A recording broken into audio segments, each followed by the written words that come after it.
Hello and welcome to my channel, Penny Prepper. Today's video we're going to be discussing the golden rule of prepping, which is you don't talk about prepping. First rule of Fight Club is you don't talk about Fight Club. Before we get started today, I'm going to ask that you slap the like button, Slap it, and subscribe if you're into emergency preparedness, the outdoors, and learning some new skills.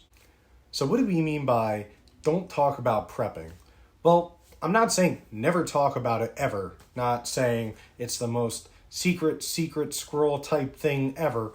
What I'm more or less talking about is not saying it loud and proud everywhere you go. It's more about operational security. It's about making sure that you know your audience and the people that you're talking to.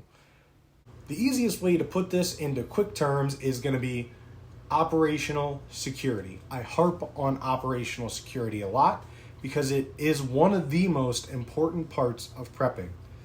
Now, I'm not saying that you can't tell people that you are into emergency preparedness or prepping.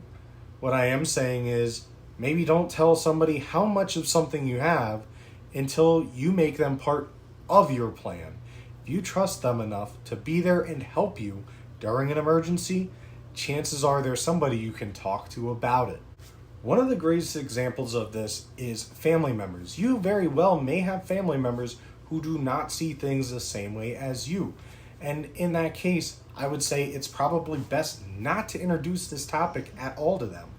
I have some people in my family who, if they found out that I was into prepping or even owned a firearm, they may see me a little bit differently. And again, I'm not saying I hide those facts, I just don't put that information into the spotlight in front of them. Now, the reason for that is I'm not saying you're lying to the people, you are just more or less keeping yourself safe by not having any negative stereotypes brought upon you. So for instance, if you are the type of person who has firearms, has a lot of ammunition, I'm sure you've probably seen the news stories where people say that so-and-so had a stockpile of 1,000 rounds of ammunition. What's wrong with that? Well, anybody who shoots firearms, especially .22, is going to know that 1,000 rounds is not that much. And that's what we're really talking about. When the news or all these sensationalists who have no idea anything about firearms or anything like that, they hear these numbers and automatically they think, wow, that is an insane amount of something that I don't have and is scary to me.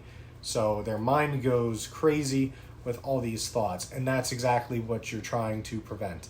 Now, it'd be great if you could educate these people, but a lot of the time, people who have these viewpoints aren't even willing to listen. They think that whatever it is, it's bad and you can't change their mind.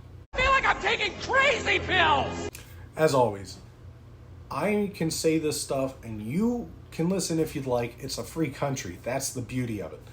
I'm saying these more of a guideline. Yes, we say the golden rule of prepping, but just because it's a rule doesn't mean the prepping police are going to come and take you away.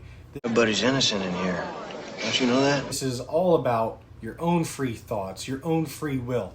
You can tell everybody that you want about your preps, your plans, and hope maybe that they get a great idea from it and they start working on their own preparedness. But unfortunately, typically, that is not the way that it's going to work. It's going to work. They're going to call you a conspiracy nut one day, and the next day they're going to be knocking at your door asking for the food. So one of the things that I do recommend people try to do, instead of saying that you are a, quote, prepper, saying things like, oh yeah, I have a lot of emergency supplies, I am into preparedness, I am into emergency preparedness. It's all about saying things in ways that people will not have that knee-jerk reaction and get scared.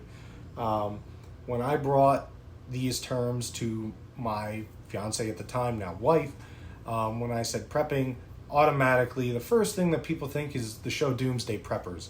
I did a video on that before of why that sort of took away from the prepping community in a way, but at the same time, it also let those who already had an interest in it, it was great for them, but now it gave the stigma of, this show gave a negative stigma to some of these preppers, so a lot of people just see that and they think, oh, like, these people are planning on eating rats in the apocalypse.